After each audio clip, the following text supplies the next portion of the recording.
Meeting to order. This is the November meeting of the Board of Directors for the Monterey Peninsula Water Management District. May I have roll call, please? Director Hoffman. Here. Director Adams. Here. Director Edwards. Here. Director Evans. Here. Director Byrne. Here. Director Riley. Here. And Director Potter. Here. All present. Great. And if you'll stand and join me in the Pledge of Allegiance. I pledge allegiance To the flag of the United States of America and to the republic for which it stands, one nation, under God, indivisible, with liberty and justice for all.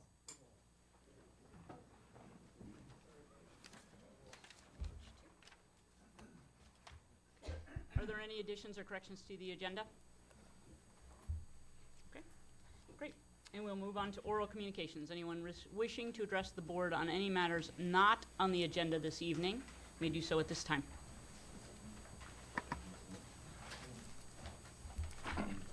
I'm Ron Weitzman. I'm here not only as president of the Water Ratepayers Association, but also as a retired professor.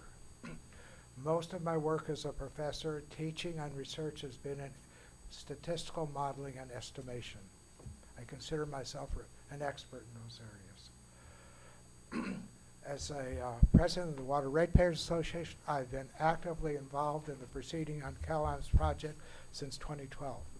I know the estimation methods they've used, and I can compare their estimation methods with the estimation methods that David Stolt used in his report on supply and demand of water in comparison of the various projects that we're looking at. I'm here simply to say that I strongly support his report. If you go to court on it, as CalAM vaguely has threatened, I'll be willing to be a witness on his behalf. So, and I would urge you, as a board, to endorse his report formally. That would be very helpful. Thank you. Thank you, Mr. Weitzman. Good evening, Board. My name is Beverly Bean. I was at the Coastal Commission hearing on Thursday, and I found the attacks on Dave Stolt disturbing, to say the least. His report said the area could get by for decades with about 4,000 acre-feet per year of water less than CalAM's proposed desal. He gave the numbers to prove it. The split in this community between business and residential interests regarding the desal was engineered by CalAM by giving a preferential rate structure to business at the expense of the residential ratepayers. CalAM has only one concern, and that is to maximize profits for its shareholders. CalAM also buys the support of many through its contributions to their organizations. Other businesses supporting the desal make large profits from work done for CalAM. Some elected officials who do not represent the ratepayers have no problem supporting the hugely expensive desal, since they and their constituents do not have to pay for it. CalAM and its supporters stoop to lies and litigation threats against anyone who is bold enough to state the facts about the proposed desal and the Pure Water Monterey project. CalAM supporters still claim the desal water is needed for tourist rebound, but the facts show that tourism has fully rebounded.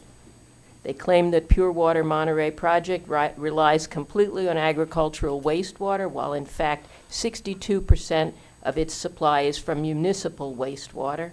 And during the last 4-year drought, 6,000 to 8,000 acre-feet of treated wastewater was still being released into the bay. This is an additional source for the pure water expansion if the ag water goes away completely. Mr. Stolt's report was based on facts. In the Trump administration, the truth has become a casualty in the war against facts. I hope that will not happen here. I hope you, as an elected body, representing the ratepayers of the district, will fully stand behind Dave Stolt and his report. Thank you. Thank you, ma'am. I guess I'm next. Good evening. My name is Margaret Ann Copperdahl. I'm here tonight to give huge kudos and bravissimos to Dave Stolt for his courageous leadership and exemplary chivalry. His work on the Pure Water Monterey expansion project and the feasibility analysis report have advanced our search for water solutions far beyond expectations. The fact that Monterey One Water Board seems to be shooting itself in the foot is sad and hypocritical. Instead of praising the stunning good news from both projects and the fact that the recycled water expansion provides a rock-solid alternative to CalAM's desal, the Monterey One Board's few members, those whose constituents won't have to pay for the desal, voted to pen a resolution that quibbled over semantics in an attempt to denigrate all the good work thus far accomplished by the wonderful partnership between Monterey Peninsula Water Management District, that's you wonderful people, and Monterey One Water. They should be popping champagne corks in celebration that, as their March 25th, 2019 staff report stated, the expansion project would be a ready-to-go alternate to meet the CDO December 31st, 2021 deadline. In my opinion, Ian Crook's letter dated October 15th, 2019 was replete with unnecessary, mean-spirited remarks, misstatements, false accusations, and even insults. David Stolt has acted with the highest integrity, impeccable leadership, and diplomacy, as I think this board has. He deserves our accolades, respect, and support. He deserves our gratitude and admiration. I personally have the highest regard for him and his visionary prowess. If he and PWM had not proceeded, the state CDO could come and go unmet with the concomitant consequences. Now there is a real chance to meet the CDO no matter what. Backup or alternate, that's just semantics. Accomplishing the mission is what counts. Thank you, David, for a job exceptionally well done. And God bless you. God bless all of you. Thank you, Ms. Coppernall. Very well written comments. Thank you. Good evening. Renee Boskoff, representing MCHA. I want to thank you for undertaking the important task of studying the feasibility of a public buyout of CalAM. We attended a brief recap of the findings from your consultants Monday evening at the Embassy Suites, but we have not yet seen the full work product. There are many questions left unanswered, like, just to mention a few, does Prop 218 consultants say we can still have a low-income program, and are there tiered rates, and what do these look like? Does the legal team agree with the data used to come up with the desktop economic exercise they will have to defend in court? The assumptions on efficiencies, the water rights, etc. Has the Rutan firm fully explained the eminent domain process?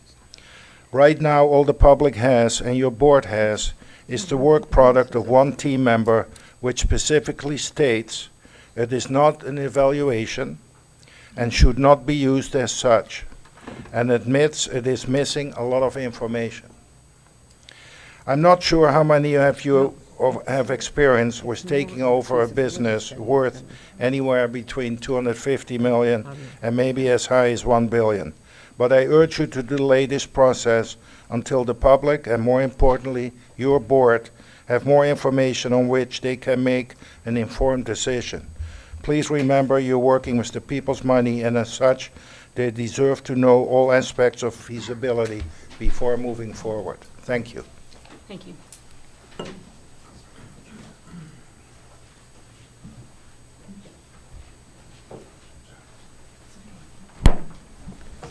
Good evening. My name is Anna Thompson. I live in Carmel. For the record, I am pro-water, pro-environment, pro-economic growth, pro-affordable housing, and most of all, I am for the long-term health and prosperity of all our communities. That is why I oppose CalAM's desal project. This project accomplishes none of those objectives. It benefits CalAM shareholders while creating much environmental damage and unnecessary financial burden for much of the Monterey Peninsula, especially for lower-income workers and retirees on fixed income who might now have to seek different place to live. The Pure Water Monterey extension is a superior alternative at all levels. CalAM's costly and very risky desal plant is definitely not needed. However, CalAm continues to make the false claim that the desal project is the only viable option to our water shortage. I guess that is true from CalAm's point of view. It's the only option that would assure CalAm a continual growth in business and profits. The higher the costs, the more the profits, regardless how much damage it causes to everybody else. But I find very difficult to understand is the unflinching support of CalAm desal project by so many members of the business community without any regard for those who will adversely be affected by this desal plant if it's constructed. My question to all those business leaders and supporters of the desal plant is, why paying more for the water is better for economic growth and the development of affordable housing in the Monterey Peninsula? Have you asked your employees, or is just your profits that you care about, or your salaries? Last week at the California Coastal Commission meeting in Half Moon Bay, instead of addressing the legitimate concerns of the ratepayers and of the general public in the areas impacted by the proposed desal plant, CalAm continued its policy of distorting the facts and attempting to discredit any and all proponents of viable alternatives and those who tell us the facts. CalAm is a monopoly and will run roughshod over any and all who stand in their way. I guess if you don't like the message, you attack the messenger. Thank you, David Stolt, manager David Stolt, for your work and for your interest in our public welfare. And I wanted to show my gratitude to all of you for all the great work that you're doing in helping our community to gain affordable water and improve all our communities. Thank you so much for your work. And I'm with you. I will dedicate my whole income and everything to support this. Thank you. Thank you, Ms. Thompson. If you'd like to start lining up, that might be helpful as well. Good evening, members of the board and those in attendance. I am Patricia Faye Magira, resident of Seaside. Tonight, I wish to express my appreciation and support of Dave Stolt and the members of his team for their work in researching and presenting the Monterey Peninsula Water Management District's September 2019 supply and demand analysis. I and residents like myself are grateful for the facts and figures contained therein, information that we would never get from CalAm nor the CPUC. The report is readable and credible, even to laypersons like ourselves. It's strange that CalAm had such difficulty in reading and understanding it. Thankfully, a good member of our elected officials did read and understand it and publicly support its findings. This gives us, the lay people, but after all, the ratepayers who already bear most of the burden of the cost of water here, confidence and peace of mind. CalAm's condemnation of the report, and in particular their extreme criticism of General Manager Dave Stolt, numerous times before the California Coastal Commission this past Thursday, November 14th, 2019, speaks for itself. For CalAm, careful study and the desire to tell the truth hurts. We deeply appreciate the depth to which careful study and the desire to tell the truth means to Dave Stolt and his team, and applaud their success in doing so with the September 2019 supply and demand analysis. Thank you. Thank you, ma'am. Kevin Dayton, Government Affairs Liaison for the Monterey Peninsula Chamber of Commerce.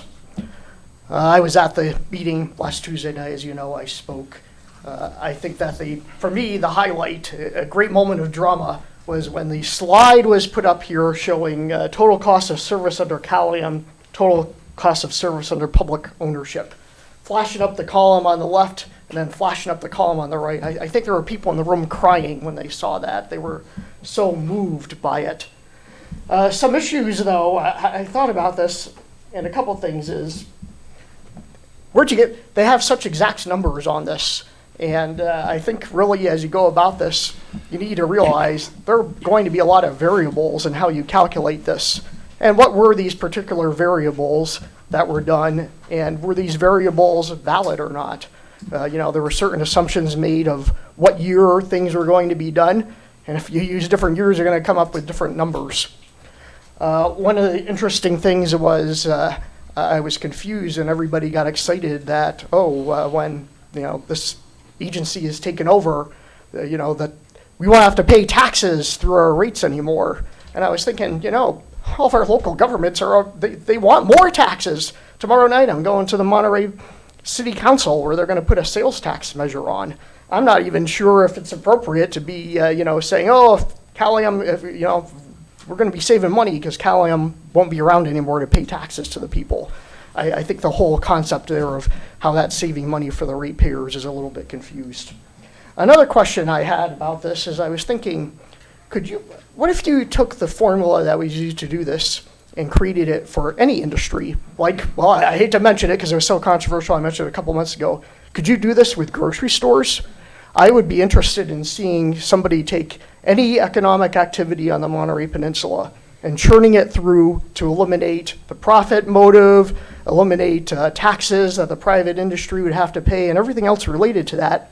I would think you would come up with a conclusion that every single activity that's done on the Monterey Peninsula would be better for the person living there if it was owned by the government.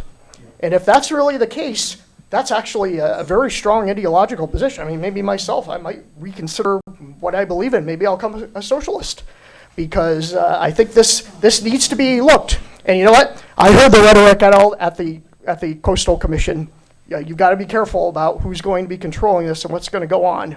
But this needs a lot of work, and I think you need to check it. I love to see this particular analysis done for another economic activity in Monterey Peninsula and see if it comes up with the same answer. And if it does, say to yourself, is this really valid or not? Do I believe this? Thank you. Thank you, Mr. Dayton.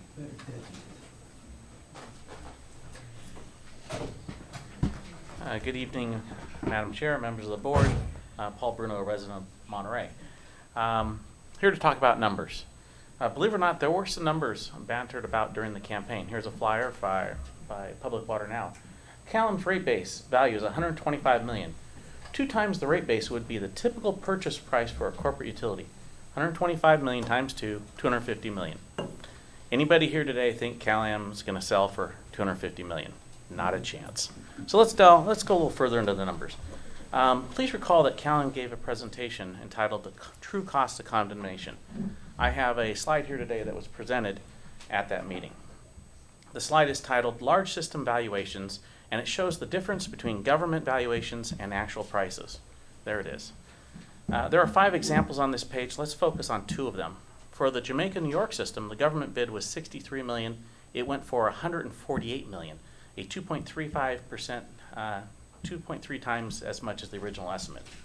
For Peoria, Illinois, the original estimate was $95 million versus the final valuation of $220 million. Again, 2.3 times more than the original estimate. What do these 2 systems have in common? Well, the, quote, preliminary desktop exercise was done by the Raftellus company, your current consultant. And with both examples, the condemning agent was up against the same lawyers and consultants Caliam uses. The truth is that Raftellus's numbers didn't stand up in the end when it mattered. 2.3 times $513 million is about $1.2 billion. Perhaps Raftellus could run the numbers and tell us if $1.2 billion would still see our bills lowered. This moving target is why we need the district to tell us at what price this becomes unfeasible. If you don't have a price limit established, you could end up paying way more than you ever intended. In Peoria, when the price went from $95 million to $220 million, the city didn't have the money to move forward. It cost them a lot to pull the plug and move on. Your Raftellus report makes the same mistakes as the prior 2 cases. They assign 0 weight to the asset-based approach to valuation. This completely ignores one of the well-recognized aspects of valuation, and that should raise some serious concerns. And finally, some in our community complain that interest on $239 million desal plant over 30 years is way too much to pay. Well, be warned. $513 million is just the starting point for this takeover. If we multiply it by 2.3, that's $1.2 billion. Just think how much interest on $1.2 billion condemnation will be. In other words, we can't afford this. Look at your numbers. Thank you. Thank you, Mr. Bruno. Good evening, members of the board. I'm Jeff Davey, lifelong resident of Monterey Peninsula. I want to kind of comment on an echo on what you just heard. But first of all, I want to say, you know I'm in the real estate business. I'm in the business of selling assets to people and for people. I've done it for the last 30 years, and it's been as much commercial as it's been residential. One of the biggest and most important things when you're dealing with selling and buying things is willing seller, willing buyer. We don't have that here. It was made very clear even at the hearing last week. So the reason those numbers are very interesting is in the cases where you didn't have a willing seller, they fought you. They fought those public agencies. And if that's going to happen in this community, the numbers that you got from the consultant last week is the starting point. And the whole question is you need to get probably someone to tell you what's the worst case scenario here, and is that really feasible? And if it's 2 times what you started with, or 2.5 times what you started with, like Mr. Bruno's telling you with those other examples, is that feasible for this community? Is that really a savings? Because that's the question at hand. For $250 million or $500 million, it appears that it's feasible. But the odds of you acquiring that facility and that entity for that price are really against you. Now, I have a father who's been in the business longer than I have, and he's known as the deal killer. We call him DK. I think this community in this area is in need of a deal killer conversation. I've been told by him not to buy properties, not to do that deal. It's not a good deal. It's a bad deal. And many times my brothers and I say, well, let's just go forward. But a lot of times we said, listen to the deal killer. Don't do it. And I'm telling you in hindsight, he's always right. If I'm the deal killer for you, let me be the deal killer for you. If you can't buy this thing for the price you put on the screen last week, then you better estimate the probable price it's going to be and make the decision if it's worth to even go forward. Because if you're going to end up at that high price and we can't afford it, then we're going to spend a lot of money for no reason. And if I have a second for one more thing, if even in light of the deal killer conversation, you still want to go forward, I would encourage you that since you need a 2/3 vote for a necessity decision next year, it's probably prudent for you to look for a 2/3 vote even to go forward and spend the initial money to get to bench trial. Because you could end up with enough votes to go that far and not enough votes to go to necessity. And that would also be a terrible waste of dollars for the district. So take a thought about that. Maybe you can decide now, as a board, you want to go with a 2/3 vote from day one. And I would encourage that and applaud you for taking that decision or position. Thank you. Thank you, Mr. Davey.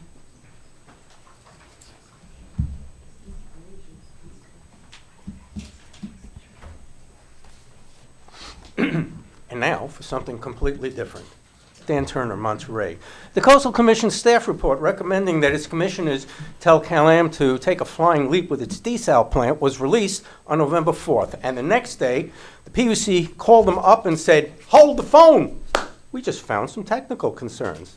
Funny. They never had any concerns, technical or otherwise, about Cal-Am having no water rights for its slant wells, or that if Cal-Am ever gets all of its permits, a big lawsuit over those water rights will be filed the next day.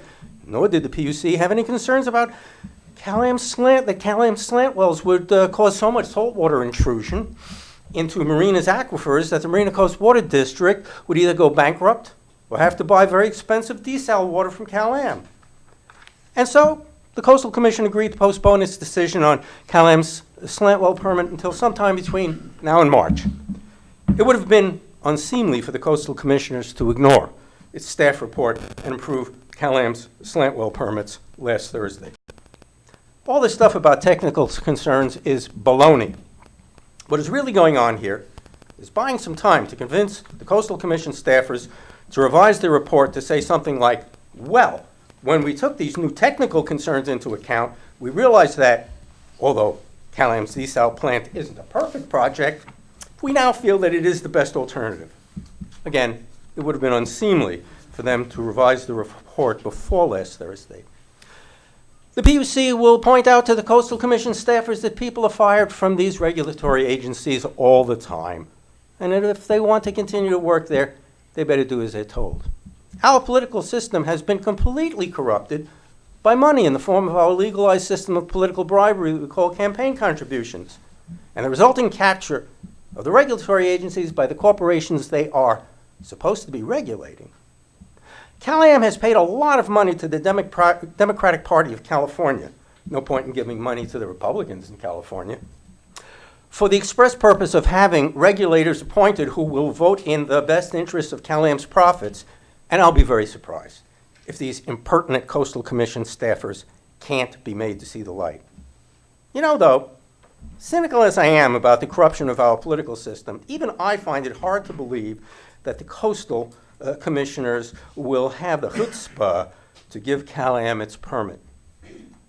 And each night before I go to sleep, I say a little prayer to God to protect and keep Dave Stolt safe from Cal-Am and its shills, slander, and disrespect. Thank you, Mr. Turner.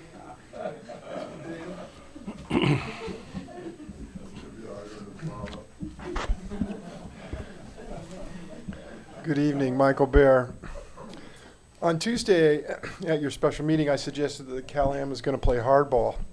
And little did I know they had already begun, because I read in the paper that the day before, on the 11th, they sent you that letter attacking the demand report and implying threats of a slap suit. So we're in the big leagues now. At that event, I thought Dan Presser made a really good point, which is if you extend the analysis from 20 years to 31 years, those line graphs that were up there, it'll show that the mortgage has been paid. There will be a big drop. So while the three lines are going along pretty much parallel, I just think it's important to extend it to 30 years to reflect once we own it, we own it. We don't have to pay it off anymore. And the final point I want to make is, you know, the CCC's been getting conflicting reports now about this demand report and what the actual demands are. And I feel very confident that those numbers Dave came up with are generous. But one suggestion that I'm gonna send off to staff there is they may consider to do an objective valuation like they did with the science, where they had Weiss and Associates look into what's going on with the aquifers. And you may choose to suggest that to them as well. And what I suggest to you is that you mention how when you got your consultants, you kept it under wraps. You kept it secret, that it will be important to avoid meddling. You might want to suggest to the Coastal Commission that they consider that if they're going to go with an independent consultant to determine demand. Thank you. Thank you, Mr. Bear. Good evening, Judy Lehman. I wasn't going to get up and speak, but I really feel it's important to identify the fact that as a board, you work as a total unit. It's not just one person making decisions. And I think that you finally have some great leadership that you can, listen to, and you know that things are not happening in a vacuum. You interact with other agencies. You have a lot of interplay with things that are going on. You take the public comment. I know that the challenges are going to be many, and they're probably going to be hurtful. But I know with my experience on this board as well, you have the ability and you have the support behind you to continue to do that. So please don't be disheartened by some of the comments that are going to be showing up. Thank you. Thank you, Ms. Lehman. Susan Schiavone, Seaside, and I wanted to add my thank you to Dave Stolt, the staff, and the board for your work and completion of the Measure J feasibility study and for the excellent work of the attorneys and consultants involved. I also want to personally thank Dave Stolt for the excellent analysis of water supply and demands, despite attacks on his character and attempts at dissembling from Cal-Am and supporters. And thank you to the board members who have supported the expansion of Pure Water Monterey and for taking a stand for fact-based, best practice approaches as we move forward on feasibility and the outcome of the Coastal Commission decision. Thank you all. I also wanted to get a little clarification because I did attend the Coastal Commission meeting, and there was a certain individual, Mr. Corsini, who got up and spoke as an elected official and identified himself as an elected member of this board. So I'm hoping that he will make a public retraction, and I'm very concerned about that. Thank you. Thank you, Ms. Schiavone. If there's no one else,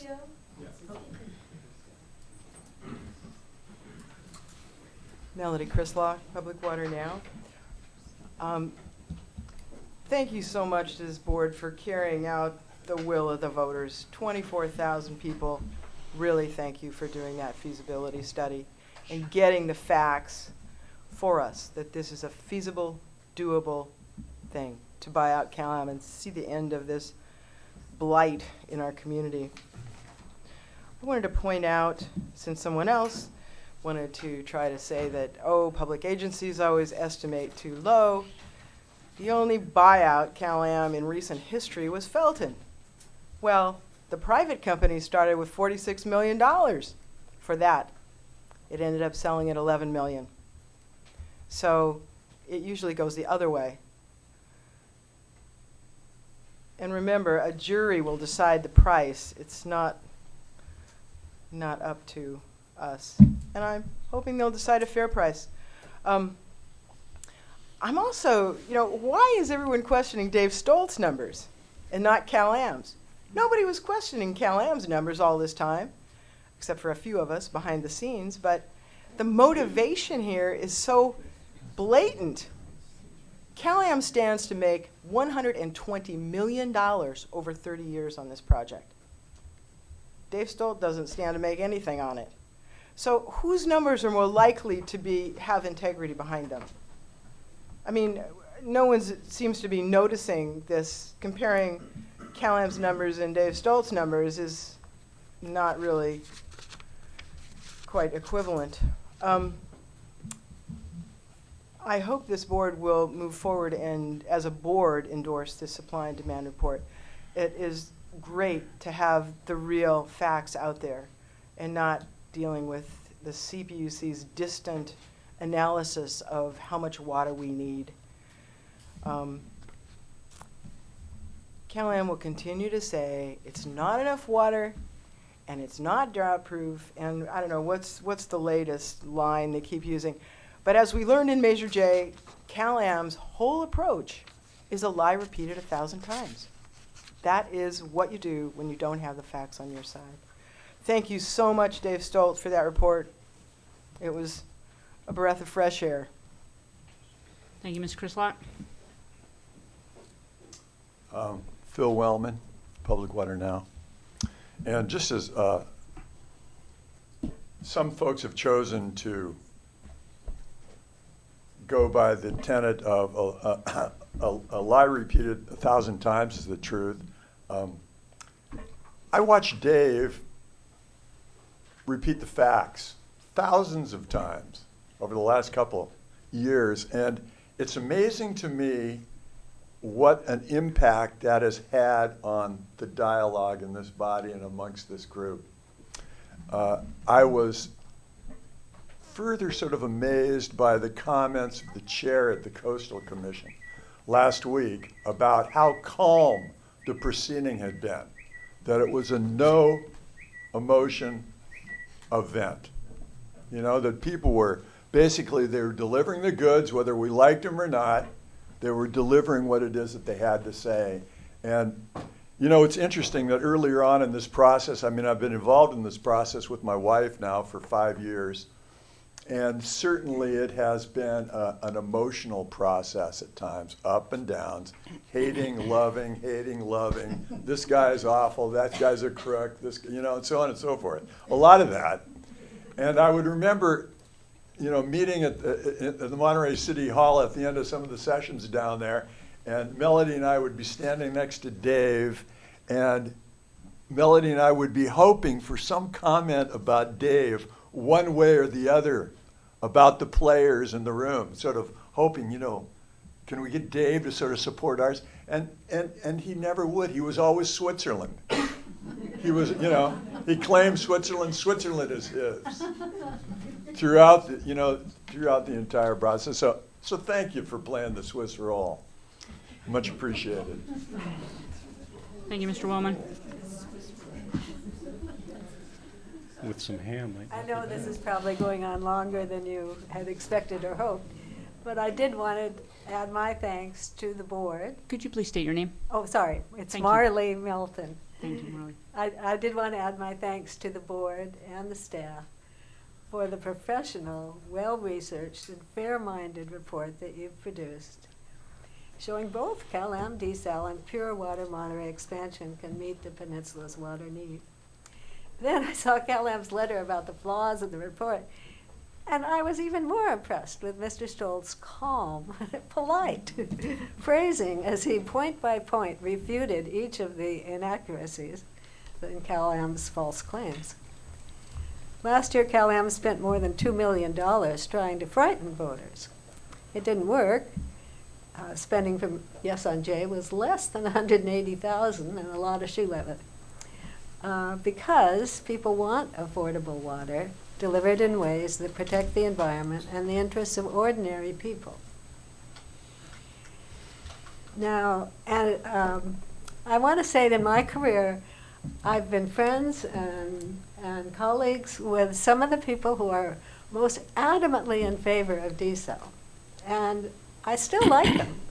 But I've realized that it's very, very hard for some people to let go of their preconceptions, especially when their buddies are in favor of these old preconceptions.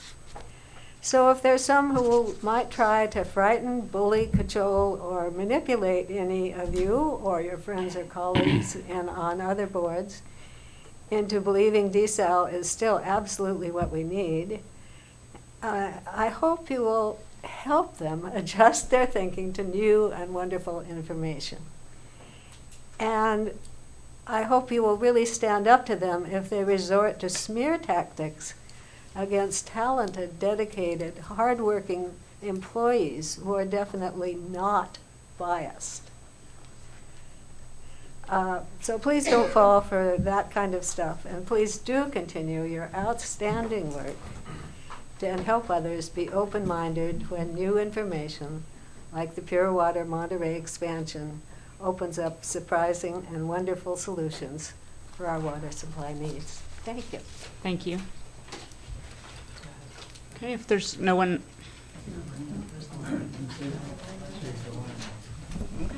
Gotta move up. Good evening. My name is Kathy Biala, and I'm from Citizens for Just Water. We in this region are extremely fortunate to have 3 leaders that will benefit us all in the future of water in our region. Paul Shudo of Monterey One Water, Keith Vandermotten of Marina Coast Water District, and David Stolt of your staff are all sterling people of great professional integrity and are always respectful, truthful, and steady. Together, if allowed, they will go do great service to build collaborative regional projects for us, the citizens who will ultimately fund such projects.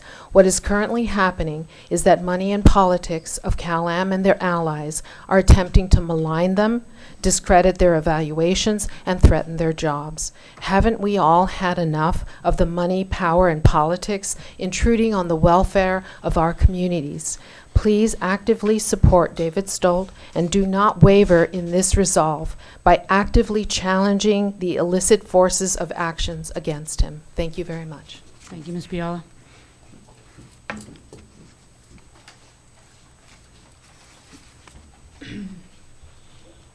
Amy Anderson, Public Water Now. I just have a few comments. I've been to a lot of public meetings recently and I've heard a lot of complaints about Dave's report. The implication has been that since Mr. Stolt did not send his water supply and demand report to CalAm and its supporters, it's somehow suspect. And I find this very disturbing. The public meetings are starting to sound very familiar to me, a little bit like Washington, D.C. CalAm supporters sound to me like they're taking a page from the Trump playbook. They've been slandering highly skilled and dedicated public servants for their own narrow financial interests. It's shameful, and it shows your hand. So I want to thank Dave for his report. Numbers are numbers, and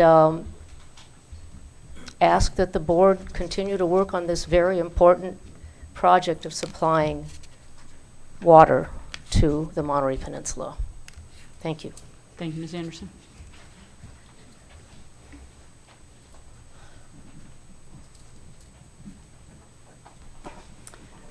Good evening. I'm Marlene Fisher from Carmel and Public Water Now. In the last week or so, I have read, heard, and seen criticisms of the statement issued by your distinguished general manager, Mr. David Stolt, whose expertise and professionalism are most impressive. In the face of unwarranted and unjustified vilification by CalAm and their allies in the media, in agriculture, in politics, and in county government, he has kept his cool and maintained his professionalism. During my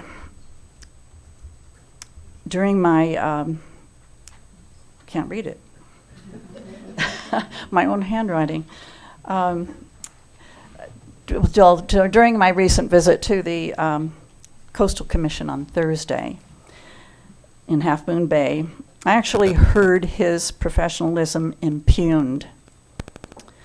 One particular speaker made it sound as if Mr. Stolt provided bogus figures in reporting that the amount of water that the peninsula needs now and for the next 20 years or more can be met with recycled water when combined with our current resources. This person implied that Mr. Stolt had no business in making that report. That speaker, of all people, should have been told that his remarks were out of order. I'll let you think about that. He even accused Mr. Stolt of cutting and pasting information from another report into his own, as if it was an underhanded act. My professional career involved writing lengthy protocols for pharmaceutical studies and FDA reports. I have cut and pasted hundreds of paragraphs, as many of you in this room probably have done. It's called word processing. It's what we do. It was a ridiculous statement. It's how work gets done more efficiently. So it was a bogus accusation meant to cloud the veracity of Mr. Stolt's conclusion that the peninsula can be fully served by the addition of recycled water for years to come, including enough for growth and for lots of record and for the hospitality industry's needs. The accusation was even more absurd coming from a member of the board of Monterey One Water, who should really be pleased with Mr. Stolt's conclusions, as the rest of us are. What's wrong with that picture? Thank you. Thank you, Ms. Fisher.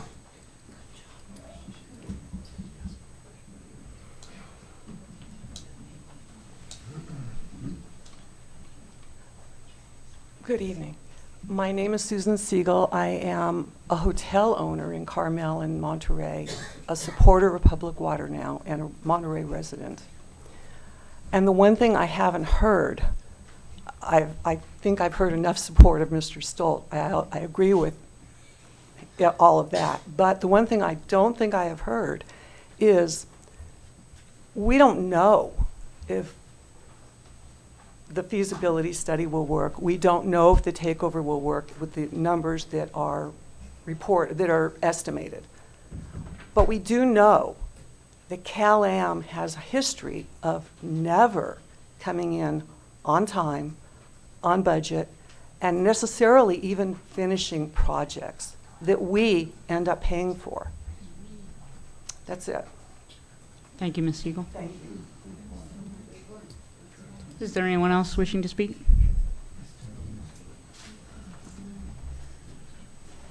Hello, thank you, everybody. John Tilley, and I would like to thank Dave for the work he's done over the years. I'm a supporter as well. I'm thinking about the Dave Stolt I went to Sacramento with a number of years ago when we went to the State Water Resources Control Board, and the professionalism that was represented then.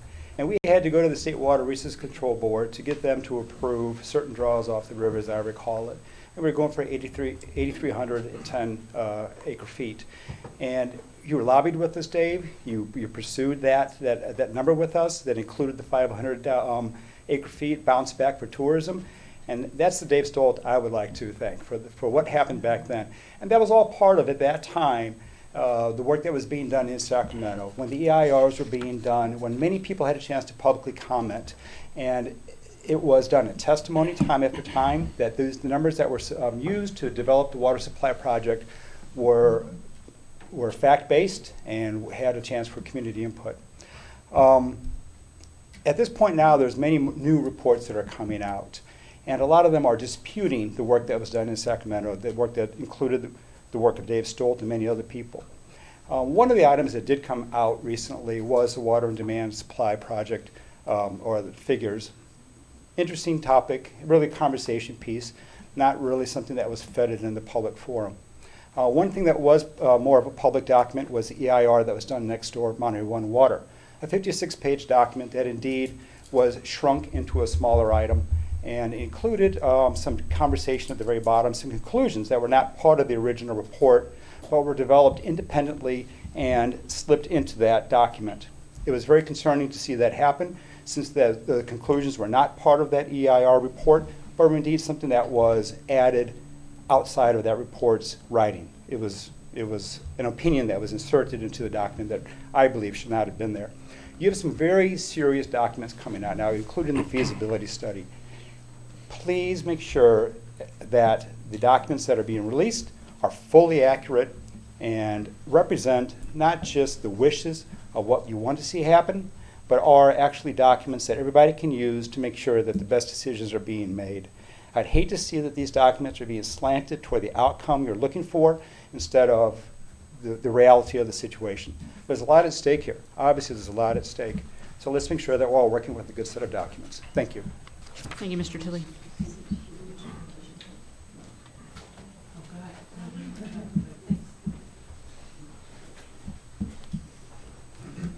Good evening, everyone. I'm Dr. Lisa Berkeley. I'm a city council member of the city of Marina. And I've been planning to come and speak with you previously about environmental justice, but life happened and it didn't get here until today. So you'll be hearing from me soon again about the subject of environmental justice. But for now, I would just like to take a moment and say thank you. And thank you, David Stolt, for the outstanding work that you did, or you as a board have done. I'd like to take a second and read a little bit to you about why this particular document is relevant to us. And I'm going to take an excerpt from what I read at the Coastal Commission. In 2017, I learned about Stanford University's studies which show that Cal-Am's desal project may delete or contaminate Marina's sole source of drinking water. This study served as a greater impetus to protect our city's water. Every year, for the past few years, we've spent close to 7% of our city's annual $22 million budget in this fight. Unfortunately, it's been at the expense of some of the bare necessities required for a city to run well, things such as proper roads and sidewalk maintenance and repair. This economic challenge in our city not wanting to fall further into disrepair resulted in a citizens' ballot measure which raised our tax sales to 9.25% in order to generate further revenue. Unfortunately, however, this increase created further financial stress on our already disadvantaged community. Yet another hardship and injustice placed upon Marina as a result of Cal-Am's proposed desal plant. At times, the process of protecting our community and water has been disheartening. That is, until the issuance of the Coastal Commission staff report recommending denial of the desal project came. Their staff had the wisdom to look from all perspectives in order to develop a comprehensive understanding of this project, the impacts that it will have, and other realistic replacement options. And this is where your incredible work has come through. You may very well be what will save our city and protect our city in a very horrific fight. So many public agencies have gone against us, and the Coastal Commission was the first to recognize there's a really serious problem, and they had the courage to speak out against it. So too does your report. And I'm running out of time, so I will just, in addition to thanking you, I'm going to remind you of the words of William Faulkner. And I paraphrase, "Never be afraid to raise your voice for honesty and truth and compassion against injustice and lying and greed. For if people all over the world did this, indeed, it would be a much better place." And so I thank you all for your leadership, and thank you, Dave Stoltz. Thank you. Thank you, Dr. Berkeley.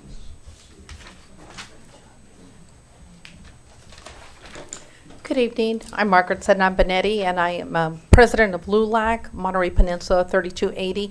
I also was in Half Moon Bay for the hearing, and I was pleased to see how many people that were here in Marina as well, in the overflow rooms, or even present and took the time to go all the way to Half Moon Bay, because this is such an important issue. And I'd like to say that anytime that you have a community like you do, taking the matters of something so important as water into their own hands and taking the time to get out and do a drive and take signatures, but it's a collective effort. The history of CalM hasn't been so great. I mean, we know that there's a bad history there. What I see here, with the attacks that I heard against Mr. Stoltz, it's not to be unexpected. And I would say to him, wear it as a badge of honor, because whenever anybody goes after you that viciously, you must be doing something good.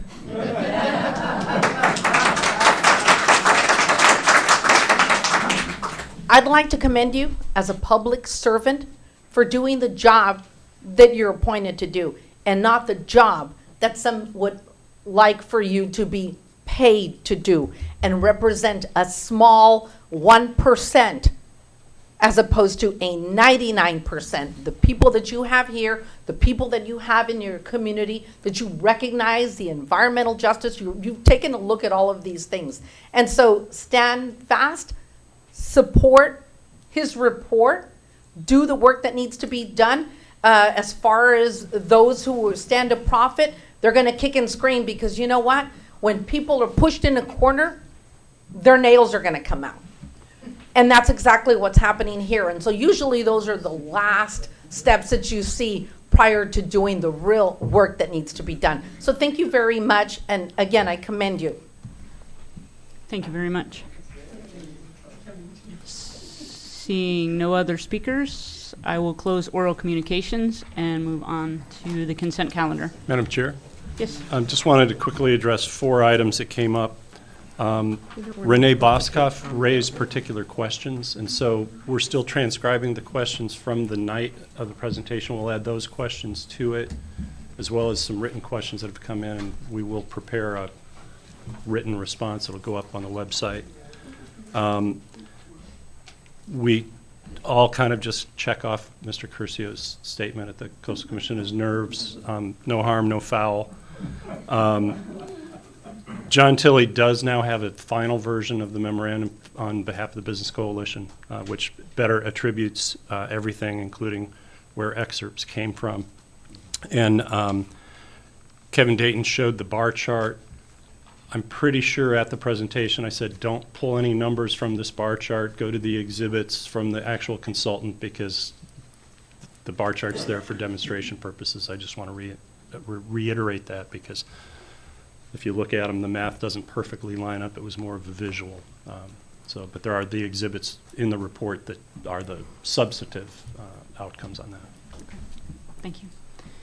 Any directors wishing to pull any items from the consent calendar for further discussion? Yes, Madam Chair. Number 3. We will pull number 3. Any other items?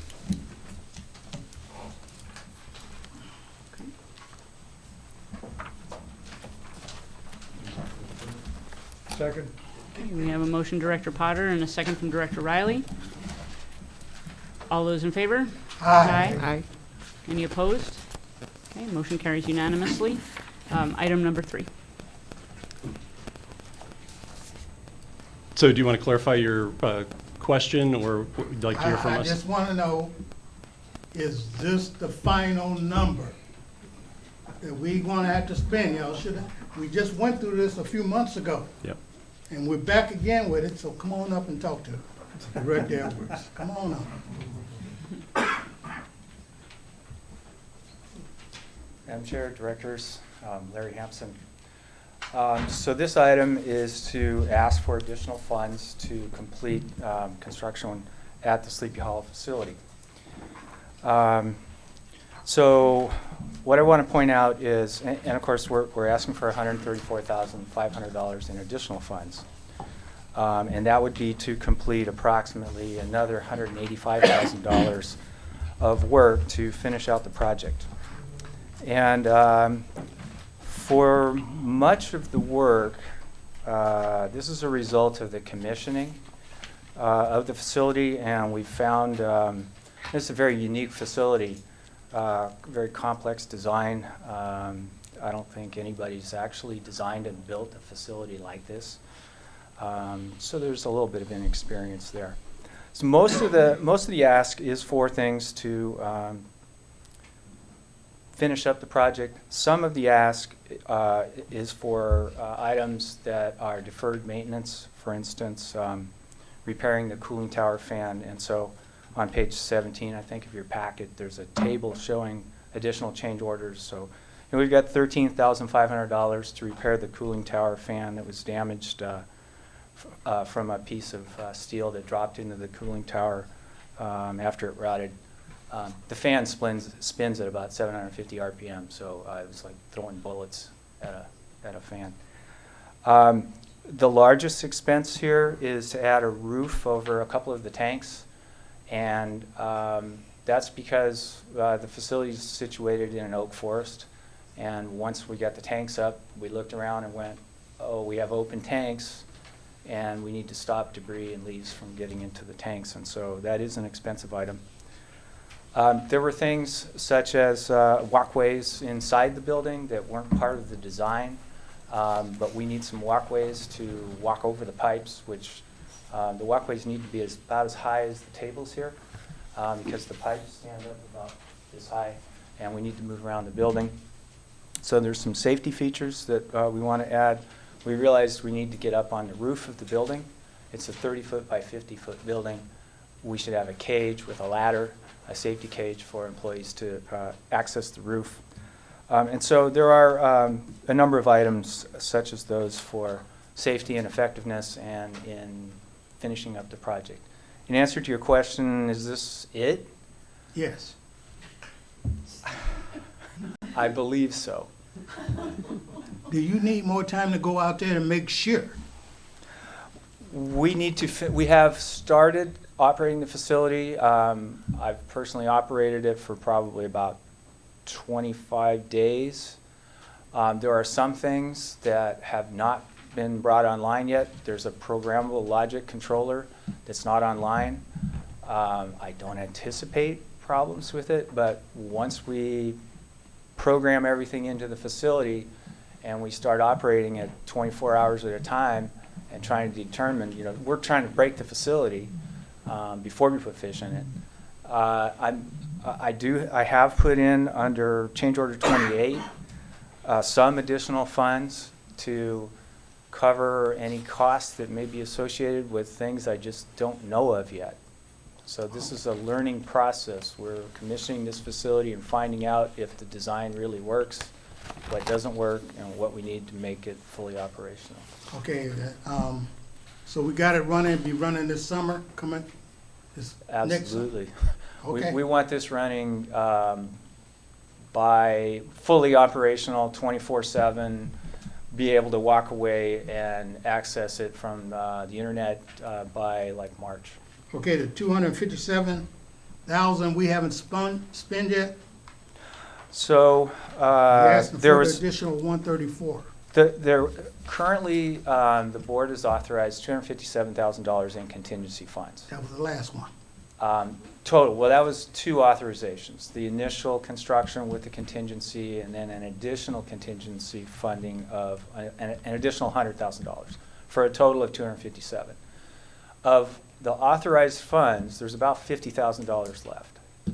I didn't want to go forward authorizing any more change orders without having additional funds. No, I didn't want to authorize more than I was authorized to complete. So the ask here is, in order to complete everything, for $134,500. We need to do actually about $185,000 of work, but we have some funds in the previous 2 authorizations. Okay. And, yes, go ahead. and keep in mind that we're currently working on a reserves analysis, and one of those is renewal and replacement. And you will find in there, during the budget season, some items related to the Sleepy Hollow fish rearing facility. So it's not like this project's going to make everything go away. Long term, we have to look at channel, liner replacement, and some other things. So the other things are going to find their way into that analysis, but these are unrelated to what this project was all about.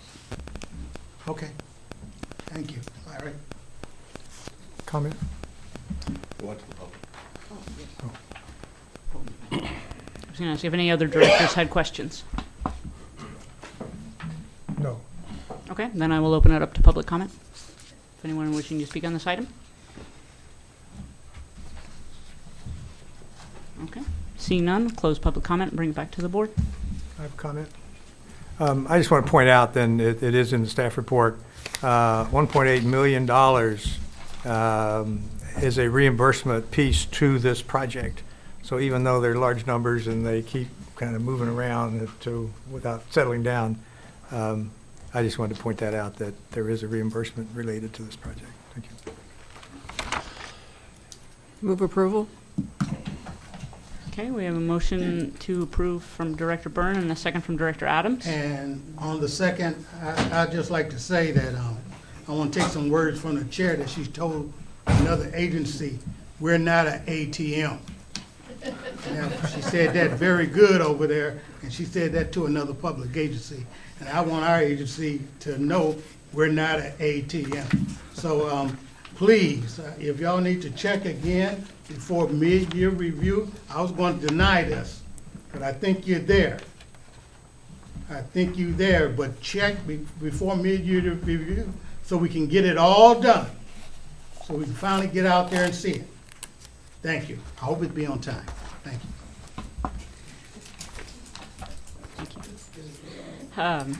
So we have a motion and a second. All those in favor?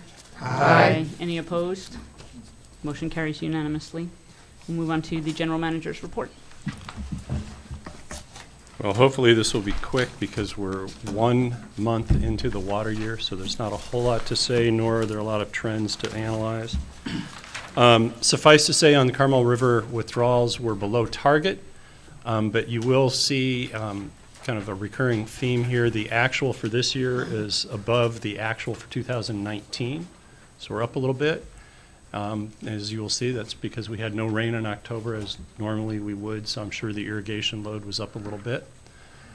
Same thing all the way across in the lower right-hand corner. We're actually in total slightly above target. It has to do with the Seaside Groundwater Basin, and we're also above last year. Oops. Guess what button's right below the forward button? This is just to reinforce, obviously there would be no Table 13. There was no ASR recovery, although there is a balance sitting in the ground for ASR. And then Sand City Desal did not produce in the last month. This is the proxy for supply. We're about, for demand. So we're about 61 acre feet over last year for 1 month period. And again, that's the rainfall in October, or the lack thereof. As you can see, this is the comparison. There is no blue bar. For those of you who remember the wetted pavement in Carmel or Pebble Beach one morning, yes, there was rain there, but not any measurable rain up at the San Clemente rain gauge site. Stream flow, there was a little bit. Any of you pass the river, go over the river, you can see it's still flowing in most parts. And that concludes my report. So I have a question. On the water projects and rights, the ASR, so what is our start date for? December 1 is Right. the first date that we're ready to go, and I don't see John here, but So it's December 1st through May. May, okay. And just quickly, all the wells are ready. That pipeline is ready. As of today. Injection is ready. So we won't be hearing, I know we gotta work with it, so. Yeah, we're going to have an issue with one of our one of the injection wells, but John, you want to? Sure. Yeah. Yes, good evening, Chair and Board. The pipeline is ready to go. The supply wells currently in the Carmel River will have enough water to supply to 3 of our injection wells, the capacity of 3 of our injection wells. And as Dave alluded to, we are going to take ASR1 down this season and perform a rehab for it, because it is currently the only well with the Department of Drinking Water permit to recover. So we want to have it back online at the close of the ASR season in June, so it is ready to recover. So we'll shift the load of injection to ASR 2, 3, and 4. So there will be enough capacity to do that. The well field in the Carmel Valley is not at capacity to recover all 29 acre feet per day that is permitted, but we're going to try to shoot for probably 18 to 20 acre feet today, if that would be my guess. Okay, and why is those wells not done yet, ready? We had a year where we were able to do 20 acre feet a day. 21 was the largest daily volume we were able to do. And that was after an extensive effort to rehabilitate the 4 lower valley wells. And those were the major sources to the system. And actually at that point in time, the capacity to bring water over the hill and back down was the limiting factor. We were experiencing pressures too low at the injection sites. And that's what the pipeline fixes, the pressure issues. But now the limiting factor we have are the wells have declined in their production, so the wells would likely need to be rehabbed all in the lower valley to get back to that level to see what we can really get through that pipeline. Okay, and ASR 1, were we extracting water with that this year? That's why it's waiting till winter to shut it down?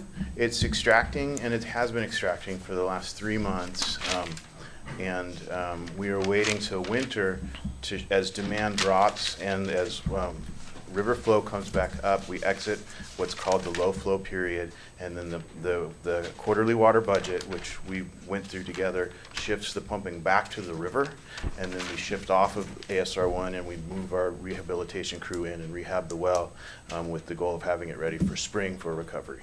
Okay, thank you. Good job. I just wanted to make sure that well has been working, haven't been shut down all this time, and now we want to fix it when we supposed to be using it to bring water in or whatever. Thank you, good job. Thank you. Stay with it. I just have a question for you. Yeah, I was just going to ask if there's any questions, yes. As we move into the winter months, do we have any better, we're in November, do we have any better information regarding the anticipated precipitation and NOAA or whatever? NOAA does not yet have an updated report. I did look through the climate record, and in the last 100 years, there were 5 years that there were no rain in October, and 4 of them turned out to be below normal and or dry, and one of them was the miracle March we had. So we have no sense of what the precipitation and flows in the river are going to be? No. It just depends on if a seasonal high sets up above us like it does sometimes, it's going to force all the rain north. Okay, that's all I had. Any other questions from directors? Okay, great, thank you. We'll move on to item number 9, an update on water supply projects. Well, I think we've heard quite a bit about the status of the Monterey Peninsula Water Supply Project desal component. A little bit hung up at the Coastal Commission with a resolution by March. I can tell you one of the speakers said at the March meeting, so I would imagine they're going to defer all the way to March to make a decision on the coastal development permit. On the Pure Water Monterey project, Anderson Pacific missed, as we all know, missed their July 1 contractual deadline for delivery. An updated construction schedule is not available at this time. However, based on recent construction manager, M1 Water, and Anderson Pacific discussions, we're going to do purified water testing late November with an initial delivery of purified water in mid-December. So that's kind of the 14-day test will occur probably beginning, currently scheduled the first week of December. So that's a positive signal. We hope to be delivering manufactured water before the first of the year to the actual injection sites. And that concludes the short update on water supply projects. Okay. Any questions from directors? Okay, great. Move on to item 10, report on the attorney's report on the 4 p.m. closed session of the board. Good evening, Madam Chair, members of the board, members of the public. There's one item to report. The board did meet in closed session at 4 p.m. this evening. On the topic was the performance evaluation of the general manager. There are two aspects to that discussion. One focus was on last fiscal year. That's the period July 1, 2018 to June 30th, 2019. And another portion of the discussion reviewed the general manager's performance from July 1 of this year to the present date. And as to all discussion, there was no specific action taken. That concludes my report. Thank you. Item 11, oral reports on activities of county, city, and other agencies, committees, associations. Anybody attend any meetings this month? Madam Chair, I like to first thank the staff for the November 12th meeting. General Manager Arlene and the whole staff for helping us out with our feasibility meeting. I appreciate all the work you did, and tell them all I thank them for that. And I'd like to thank the chair and GM for speaking with Monterey One about that SEIR. That's where the chair spoke about not being an ATM. I want to thank them for getting that moving and keeping it moving. And lastly, I want to apologize to this board and the city of Seaside for being its representative at the Coastal Commission. I use Monterey Peninsula Management District, Director Alvin Edwards, Division 1. I was not the spokesperson for the district. We got rules, Rule 6 out there that, you know, you can't speak. For the district, I can speak as an individual. But I'm going to ask that we look at Rule 6, agendized Rule 6, so we can look at it. I represent my division, and I'm going to speak for my division. I'm going to use Monterey Peninsula Water Management District. This last rule that was put in effect is when an old board member was here. I don't mention his name, Lou had that. Everybody knew how Lou was. Everybody knew how Lou was, and that's when this rule came out. I apologize to Lou, but I think we need to change that rule where board members can speak for their division. And I'm going to speak for Seaside, so I'm going to ask that to be agendized so we can work on changing it or not changing it. And I'd like you to be present when we do it. Thank you. Thank you, Director Edwards. Anyone else? Okay, then we'll move on to item 12, discuss additional services related to Rule 19.8. Thank you. And this is probably going to seem a little repetitive, but we're now at that point where, having come off the November 12th, last Tuesday night's public workshop, you as a board need to begin to get comfortable or not get comfortable with whether you want to authorize additional services. The intent is to come back in December with budget and scope. But if you were to look at this today and say, no, I've seen enough, I don't even want you to go further, that kind of direction, this is not an action item, but that kind of direction would be helpful. Or if you feel strongly that, yeah, go do it, that direction is also helpful. This is the last slide, one of the last slides from the Tuesday presentation, basically saying in order to get you to the place where you would even adopt a resolution of necessity, there's some additional work that needs to be done. And we highlighted operations plans, CEQA compliance for both the LAFCO process and the acquisition process. The actual LAFCO process, LAFCO, for those of you who don't know, is the Local Area Formation Commission. It's a local jurisdictional sphere of influence type process. A formal appraisal to make a bona fide offer, and the findings supporting a resolution that it is in the public interest or the public necessity. This is, I know there's some talk about supermajority today versus supermajority when it's required. It's only required at the point of the resolution of necessity vote in the future. Authorizing additional work need not, by legal requirement, be supermajority. On the detailed operations side, there's a couple of things that we're proposing. One is better define the organizational requirements and costs for the integrated operations scenario. That's where the CalAm employees join the district. District hires a few more employees for certain functional areas that would no longer be supported by the national. And for that, we would recommend our existing relationship with Close and Associates on the team.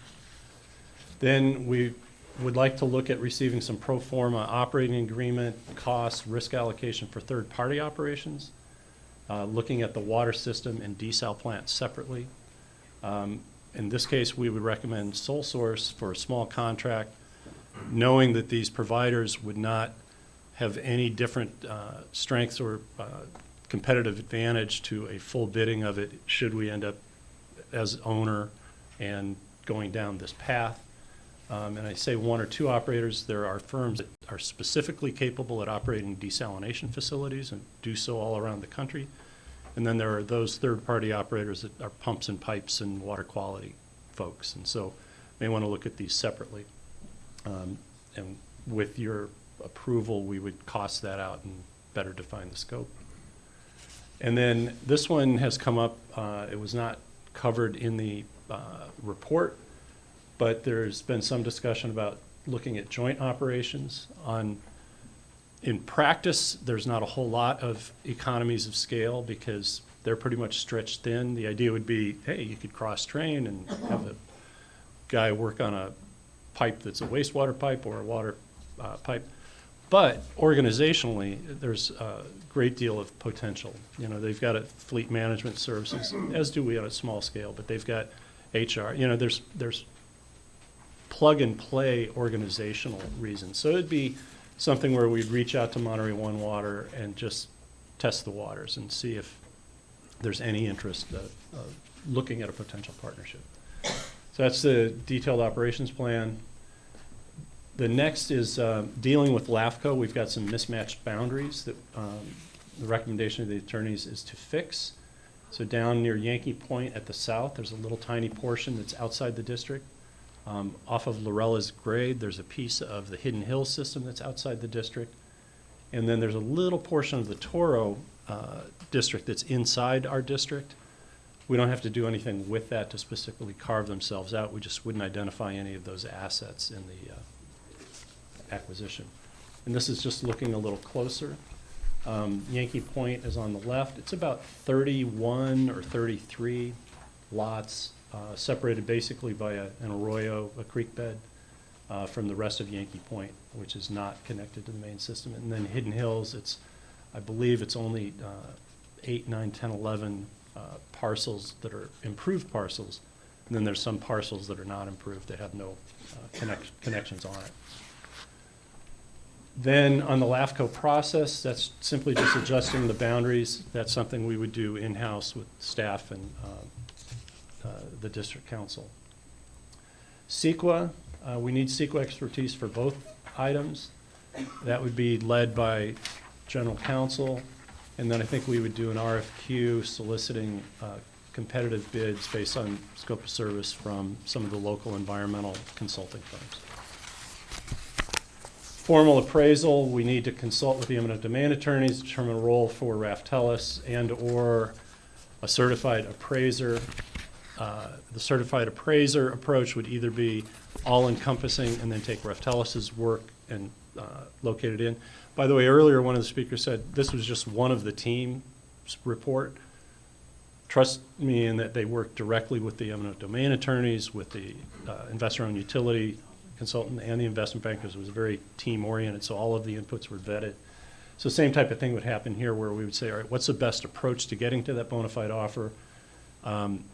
If we chose to stay with the specialists, then you wrap an appraiser in to do land valuation and some other things, but we need to come up with that approach and then go do it if, in fact, you want to have, you know, the price that you're going to offer at the time should you decide to move forward.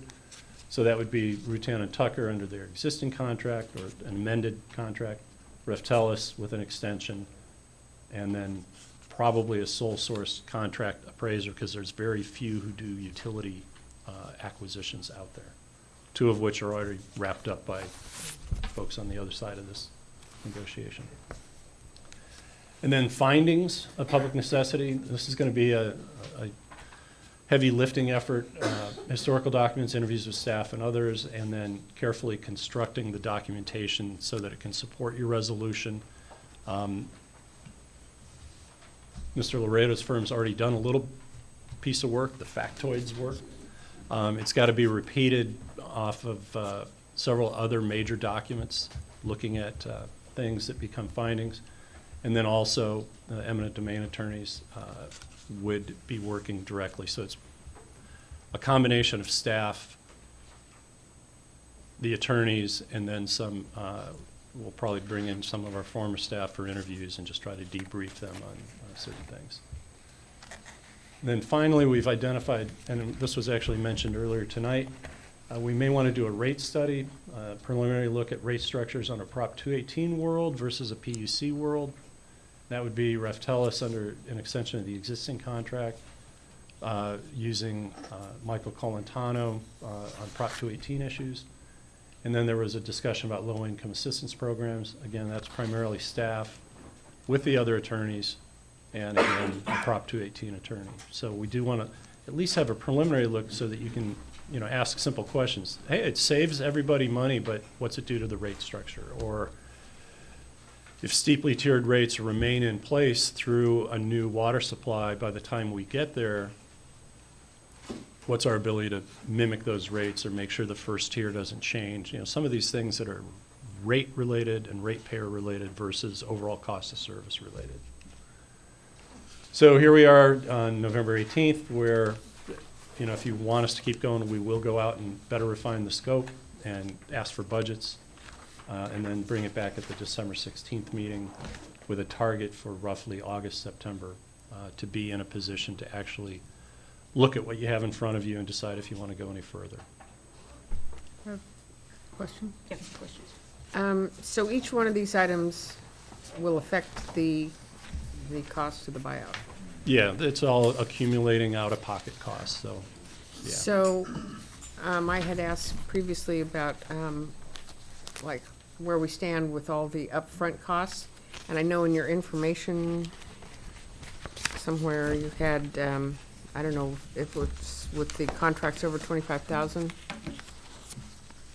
There was a page that I think said. Yeah, we actually, if you go to page 71, we have a running count of just this exercise. So these are the amounts for these? These are additional amounts for these? These would be additional amounts. So yes, we're currently about hitting our $650,000 budget for the phase one basically through last Tuesday night. I think the CFO and I believe it's going to come in a little higher, probably between 650 and 700. Originally we said 750. These would all be additional budgets over and above in the several $100,000 range, I would expect. Okay, and so then to date, we don't have that figure.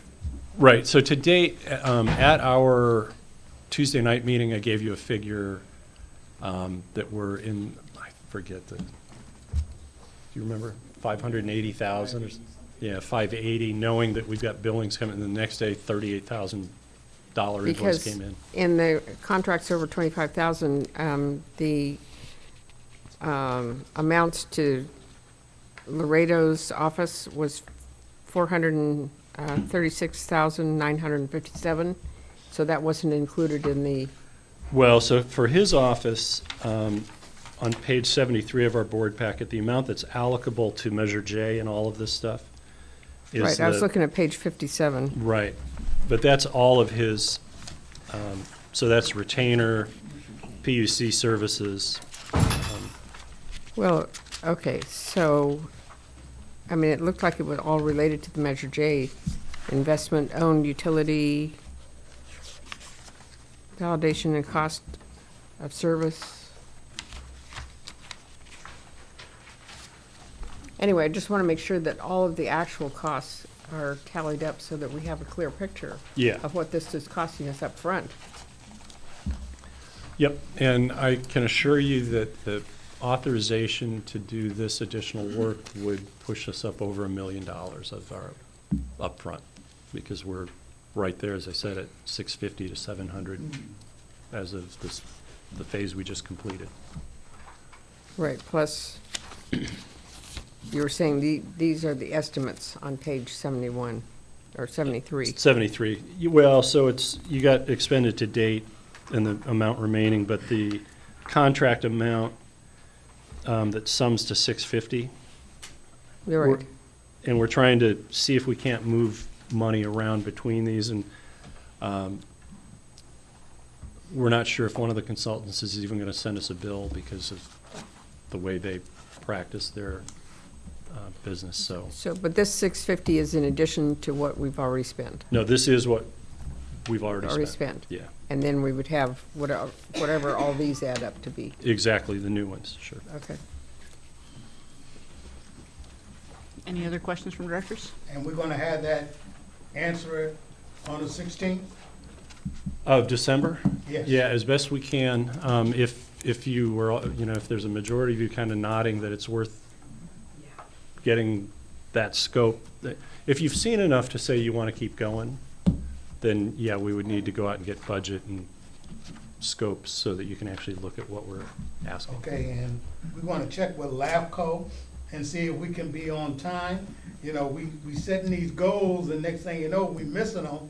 And next thing you know, you're 30% late. Yep. And you're trying to get it right. So I hope that we check with LAFCO and see if we can be in that time frame. If not, don't set this. And you picked a really good one, because LAFCO can lose a month or two depending on meeting schedules and what have you. In talking to the attorneys, we don't necessarily have to have it done by the time you file, but it helps you to have it done by the time you file, if you file, So for the resolution, so. So the August, September is when we would make the decision whether we go to a bench trial? Yes, whether you would make a bona fide offer to the company. Well, no, when. It's the same. It's, you make an offer, it gets rebuffed, and then you come back within weeks and you. But that's when you would be getting the decision on necessity. Yep. And we would, so somewhere, either the August meeting or September meeting, we would make that decision whether to go for necessity. Yep. That would be the plan, to get you everything you need so that you can say, based on what's in front of me with my discretionary authority as a board member, here's how I feel about this. And, Okay. yeah. Any other questions? Okay, I will open this up to public comment.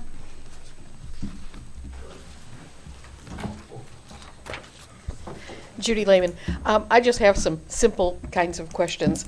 You mentioned that there were some people that were disqualified from being considered because they'd already been retained by somebody else.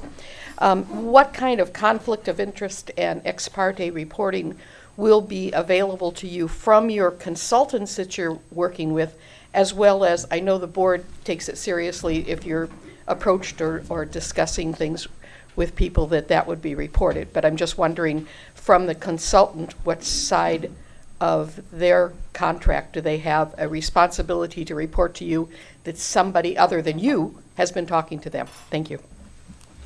Thank you, Ms. Lehman. Good evening, Madam Chair. Paul Bruno, resident, and members of the board. Paul Bruno, resident of Monterey. I'm back here with some props. Everybody probably got this in their mail. Yeah, I got it. I doubted it then, and I especially doubt it now. And the study costs us nothing. Wow, study costs us nothing. I just heard someone say we spent $650,000 to $700,000. That's a whole lot of nothing that's being spent over here. But up to this point, you didn't have a choice. Measure J said, go do it. Go do the study. But now, you do have a choice. You have a choice whether or not to pull the plug or go forward. Earlier, I pointed out during the campaign, it was said, hey, $250 million. No problem, let's do it. But now it's over $500 million. And that's out without the to be determines that were in there. So it's $500 million plus plus. So let's think about this. $500 million plus plus. I attended a Public Water Now meeting at the Unitarian Church where they had their bond consultant. And they sort of laughed at me when I got up and talked about how much this is really going to cost. And their own consultant said, you know, at $600 million, we just don't do it. I think, George, you probably remember that. $600 million, we don't do it. Well, we're there. We're actually going to be beyond there. So at what point do you say, just we don't do this? So here we are. Think about it. Pull the plug.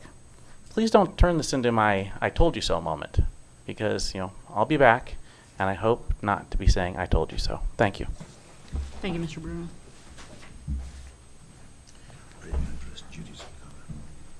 Jeff Davy, members of the board. Just want to clarify something and make it clear. It's my understanding that this body could make any decision that it wishes to about proceeding and directing staff. I'm well aware that the 2/3 requirement is for the necessity vote next year. But given the timeline you set forth, this board will not change between now and next September. Even if it delays a month, it'll be October. You'll be the same board. So if you don't have 5 out of 7 of you tonight, are you planning to convince the 5th person by that time? And how much money are you going to spend to get there? That's my concern. I just think that it's prudent. You know you're going to make the decision in August, September. If you have that much support for it, and you're going to authorize staff and all these consultants to spend, I believe, millions of dollars between now and next September, but I don't know the exact number. If someone could tell me, I'd love to hear it. Why not make sure you guys have the 5 votes now? Just voluntarily agree that's what it takes to move forward. A nice motion does that. Then, when it comes time to give direction, you guys are consistent the whole way, and come August, September, it's just a simple question about numbers. That's what I was trying to say, and I hope I made myself clear this time. Thank you. Thank you, Mr. Davy. Susan Schiavone, Seaside, and I really kind of think it's too early in the game for that. I think you have a lot more discussion and thinking to do, and fact gathering, and projections on costs. So I hope you'll take your time on this, think it over, and I do hope you have a supermajority when you come to that point. I also wanted to just pose a question.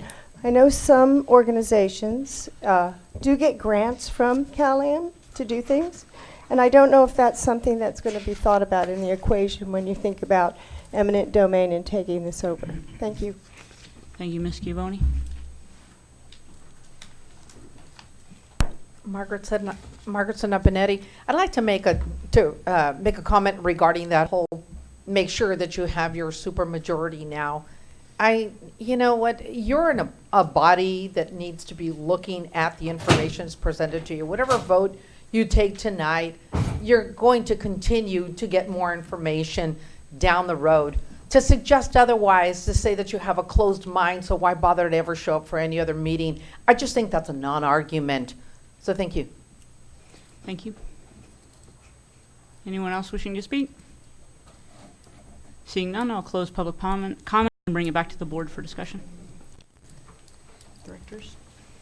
I have a couple comments and maybe even more later.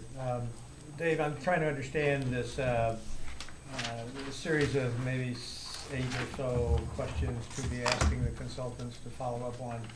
And I don't quite know yet which are the easier ones or the hard ones, you know. Even though the LAFCO issue may have a time frame to it, I would say that ought to be early on so that we don't run into a time frame if we can get an early start on it. And it's pretty easy. Okay, and then, so I'd like to just encourage that. The other thing that I think I heard pretty loud and clear at our workshop on J implementation, the LIRA program for CalAM, low income Ratepayer assistance. assistance. I'd like to see that in the calculation. I just can't remember if it's in the consultant report as an expense to do business, or is it a potential that would be a potential cost in doing business. I'd like to see that priced out, just very specifically, because I think that's a big enough issue. Anyway. Yeah, just for clarification, the issue with respect to low-income programs is Proposition 218 requires that the fees paid for service, your rates, are directly related to the cost of providing that service, and it specifically prohibits cross-subsidization. So the idea of commercial subsidizing residential or residential subsidizing commercial is kind of off the table. Wealthy ratepayers subsidizing not wealthy ratepayers kind of off the table. Steeply tiered rates are questionable. Tiered rates do pass muster under Prop 218.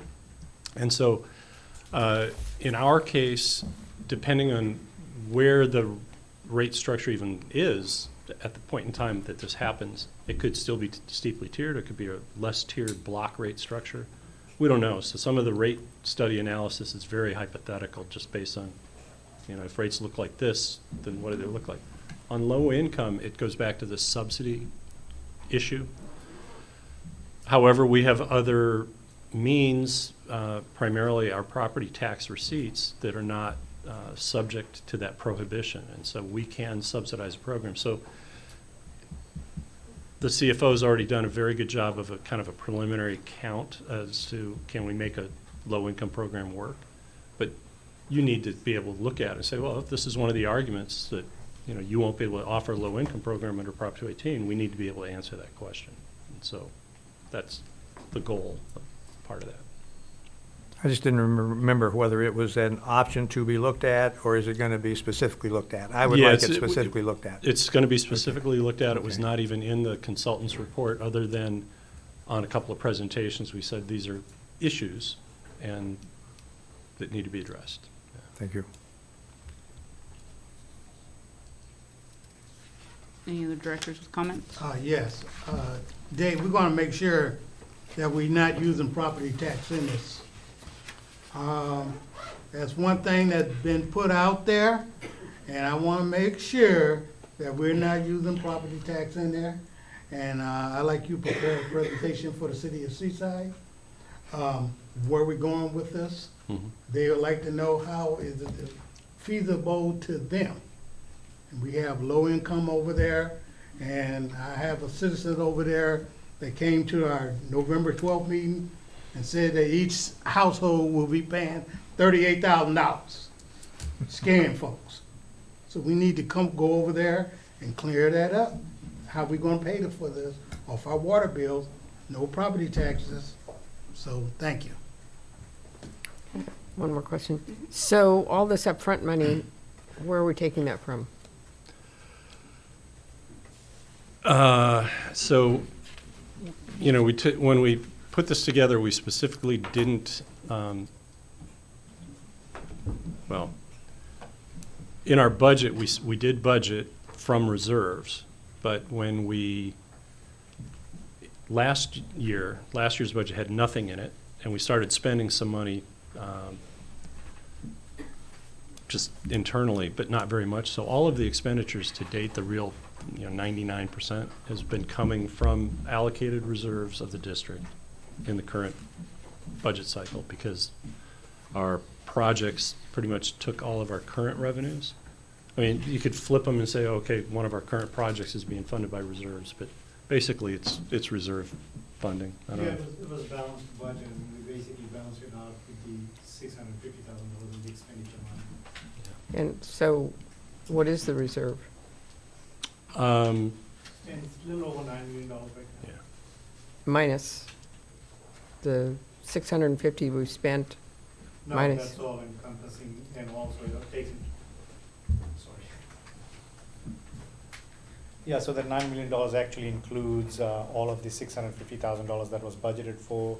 And if you also recall, the board made an action of approving the ASR project about a month ago.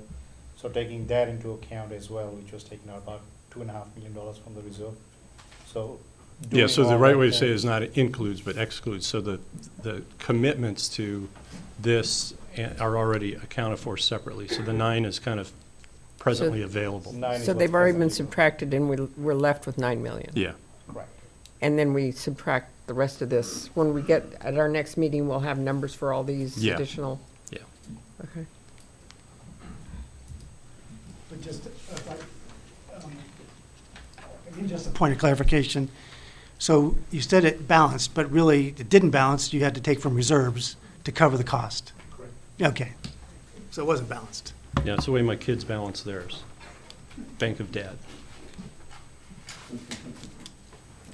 May I, a comment regarding 5 votes. I think in an ideal world, that would be wonderful. But I kind of think of when I bought my first house, I needed my wife to agree, I needed my dad to agree, and I needed all my current financing to agree.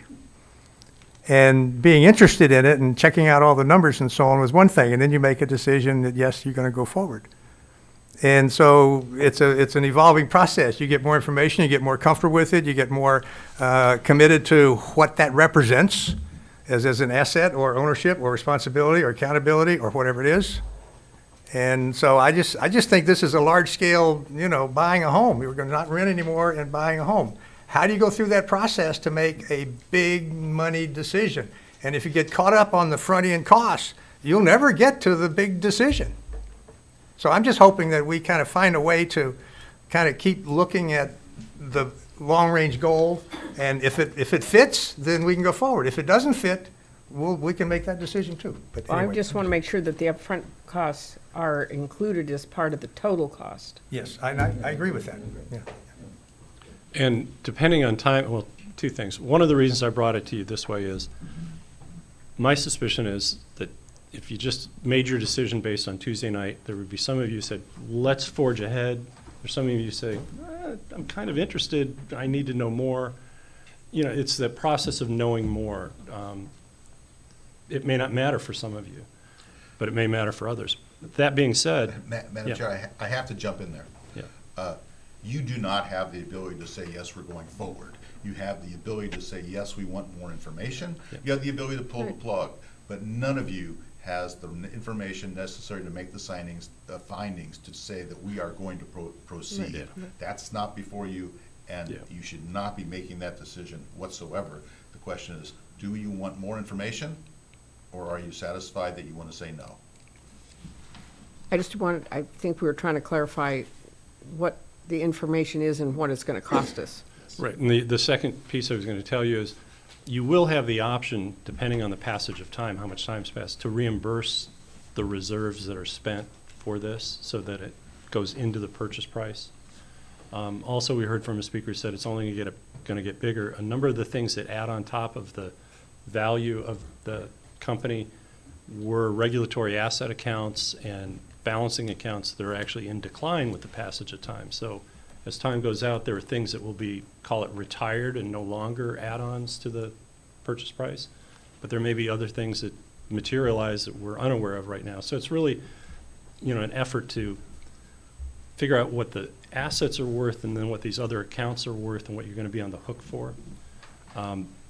So that's always going to be moving. But when you make a bona fide offer, if it comes to that, it's going to be your best guess of what it's due at, or what it's worth at that time. The other speaker brought up conflict of interest and ex parte. We did non-disclosure agreements and we had conflict of interest provisions in the contracting with these folks, but it's even now at a higher level because if you choose to go down this path, you're going to have expert testimony, and so we have to make sure that these are consultants who can withstand the scrutiny and remain your experts, uncompromised.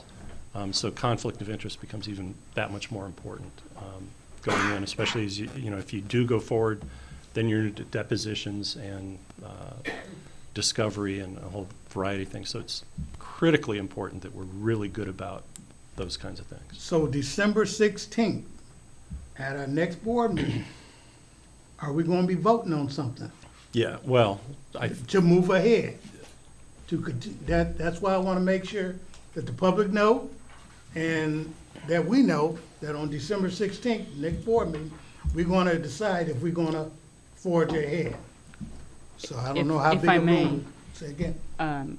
I believe what we're here to do tonight is to provide general direction, whether we want okay. to stop the process immediately, or if we would like the general manager to get us budget information for the next steps. Okay. If we- Actually, your agenda item, it says this is for discussion only. Oh, it's for Good. discussion only. Well, Good, then, so great, we're discussing. Next meeting, expect a full house. well, we're going to have a chair, vice chair to set an agenda, and if there's an action item you'd like to see on there, we will do it. Okay, I just want the board to know too. You be saying yea or nay. Okay. Could I add one other comment? If You it, want to discuss this more? yes, just, well, yeah, very briefly. If this means a special meeting, I hope you keep an open mind if we need it. Okay. Thank you, that's a good one too. All right. Any other discussion? All right, then we'll close this and we'll move on to number 13, which is an action item. Consider policy regarding the director's attendance at the Aqua DC conference. So this is an item that came up last year, and then we agreed to table it, and then none of the director's schedules worked out anyway, so nobody went. That being said, you all had some interest in discussing whether we should allow directors to go. Should it be limited to 3? Should it be limited or offered first to the legislative committee members? I think you probably should address whether, even if you choose not to go, do you want your GM to go so you have a presence? Should somebody be there every other year? You know, what have you. I think that in discussion with the legislative advocacy committee, we've said there are certainly some benefits, both in terms of your presence, your interaction with other Aqua colleagues, having the legislators see that you're there. True lobbying or work on real legislation doesn't really happen at this trip because it's just too hard to focus with everybody in town, which is why if we actually had something important going on, we'd probably do it in October with a separate set of meetings. But anyway, I just offered up for your discussion and potential action. Well, my comment would be, we should probably see what directors would be interested in going. Was there discussion of the fact that it should be members of the Ledge Committee? Well, that's whether it should be offered to them first. I don't have a problem with it. I don't either. Well, part of it is limiting it to 3 people, and it would probably be interesting to know who would actually be interested. Well, I won't, because it's cold. I would probably be interested in going. And I'm not interested either, so. Coincides with another meeting that I have in Washington, so it would be convenient for me to go, and I'm on the Ledge Committee. Yeah, I don't see a date here. So when? It is in the staff note, February 25 through 27. County gonna pay Oh, for in it? the Page actual note, 61. page 61. Oh, okay. Yeah, so I would probably be interested in going. I haven't looked that far ahead, but I would be interested as chair and as a member of the Ledge Committee. And I think I would actually be available at that time. except you won't be chair next year.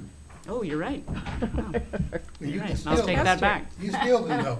You still can Past go. year. If you wanna go, you can go. As a current member of the Ledge Committee.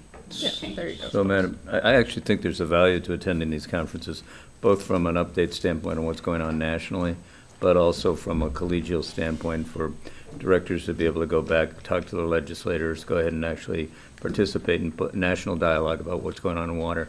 I mean, if you look at what we have going on here, it often goes really unrecognized. We have the most diverse suite of water sources of any district in the state of California, everything. And so for us to be able to point out what we have, there's a slight opportunity for us to excel in what we do, and I think we should do that. So I think I'd just leave it open. If people want to go, they can go. But I wouldn't want to limit it to, excluding the chair at the time because they're not on the ledge committee or something like that. Yeah, I think the only concern we had about numbers was the year we had 4 people back, and then, I had to write a summary of the Brown Act, and then think that you weren't going to all sit at the table together and talk to each other. Well, I mean, I think we did fine because we weren't making any decisions that affected this district. So that takes it out of the Brown Act issues. Yeah, I mean, the same thing could be said for people that attend the League of Cities or the CSAC conferences. Yep. We go as a body, and there's an opportunity to, listen, but you don't have to always talk about issues. It's frightening when public officials actually don't talk about issues. Rare moment. When is the deadline for? Oh, it's not till January or something. Yeah. It's best to make your reservations in December. Yeah. Yeah, as soon as you can. Registration isn't open yet. It wasn't last night. Oh, okay. But you need to do your reservations in soon. So I just say that, yeah, I would have some interest in doing this as well, depending on scheduling. And I think to what Director Potter's point is the collegiality and the exposure. We've had this conversation. We know that it's much more effective lobbying at a different time when you have a specific issue, but that doesn't make the benefits that Director Potter is raising any less important. And I think, Director Byrne, you've said it in the past as well. It's just good to be seen, talk to others. And some of the relationship with the John Weeds of the world and other directors who are in Aqua came from, rubbing elbows at conferences like this. So I would suggest that we don't limit it to 3 members. I mean, we saved last year, so maybe we can afford to go for it this year. I would like to, actually, I'd like to open this up to public comment, if that's all right. Anyone wishing to speak on this? Judy Lehman. Again, experience, I guess, is what's going to be talking. I made reservations for myself and Director Brenda Lewis at the time to go to this conference. And I found that it was pretty interesting to be able to book the 2 together. We actually saved some money compared to another director that went on his own. It was like $1,500 for the 2 of us to go each. And it was $2,000 for the one person to go. So I don't know how it all happened, but Arlene is a good person to go to when you start talking about airplane reservations and so forth. The thing that I did want to bring out was, yes, you are recognized back there, and it is a good thing. I recall that the one thing that they were interested in was our steelhead rearing center, and the fact that so many people knew that that was on the cutting edge of what was coming up and important to do for river ecology. So I just want to say it's a good thing. Just be as economical as you can. Thank you, Ms. Lehman. Anyone else? All right, then we'll close public comment and bring it back to the board. So it says Dave, it's you an wanna go? action item. I mean, at some point I might, but not right now. Okay. Yeah, not this year. Director Burns was going to say something. I was going to say, if we need a motion, I would say that we don't limit it to 3 people, but certainly encourage LegCom to go. Well, keep it simple. You 2 want to go and you 2 want to go. That's 4 right there. Done unless Dave want to go, and you're fine? Yeah. Okay. Well, I think we're looking to make it a policy, not just for next year only. Okay, well. So I believe there's a motion from Director Byrne to just open it up to the number of directors Yeah. who want to and are available to go. Is that Right. fair, accurate? Okay. And then there is a second from Director Potter. Any further discussion? On the motion, Mhm. does this conference only happen once a year, and it's always in Washington? Yes. Okay. And it's always in the coldest time because it's probably the least expensive And it's always time the to- last week of February. Okay. So then, all those in favor? Aye. Any opposed? And then the motion carries unanimously. We'll move on to item number 14. Consider approval of amendment to agreement for the employment of general manager. Madam Chair, if I could, the recommendation is that the proposed amendments to the agreement will be submitted at the board meeting. There are no proposed amendments to the agreement, or stated another way, the proposal is that the general manager's employment agreement dated June 20th, 2016 not be changed. And this was done based in part upon the recommendation request of General Manager Spolt. I wanted to clarify that before you called this matter. Okay, great, thank you. Are there any questions from directors? Okay, then we'll open it up to public comment. Anyone wishing to speak on this item? Gee, I thought they already did. I think a lot did, yes. Yeah. 1 hour's worth of loving. So I'll close public comment and bring it back to the board. Appropriate motion would be to approve the contract without amendment. So moved. Second? Okay, so we have a motion to approve the contract without amendment from Director Burns, seconded by Director Adams. And any further discussion? So then all those in favor? Aye. Any opposed? The motion carries unanimously.